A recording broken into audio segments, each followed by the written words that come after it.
Hello, কেমন আছো? আমি তো খুব ভালো আছি। আর তোমরা? অবশ্যই জানিও। আর আজকে একটা অন্যরকম ব্লগ বলছি, তার কারণ কিছু জিনিস তোমাদেরকে দেখাবো, যেগুলো দেখতে আমাদের খুবই ভালো লাগে আর তোমাদেরও আশা করছি ভালো লাগবে।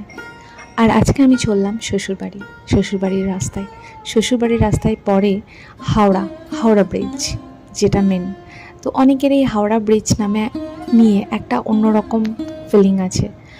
অনেক ইউটিউবে অনেক রিলস দেখি হাওড়া ব্রিজ দিয়ে। তো আমার ওই ছোটোবেলা থেকেই একটা ব্যাপার ছিল যে কলকাতা যাব, হাওড়া ব্রিজ দেখব। আমরা যারা মফস্বল এলাকায় বড় হয়েছি তারা আমার কথাটার মধ্যে কিছুটা হলেও কানেক্ট করতে পারছো। আমি এখন মোটামুটি এগুলো প্রায়ই দেখতে পাই, তার কারণ আসা যাওয়ার পথে এগুলো পড়তেই থাকে। আজকে আমি ভাবলাম আমি তো দেখি, তোমাদেরকেও আজকে দেখাই হাওড়া হাওড়া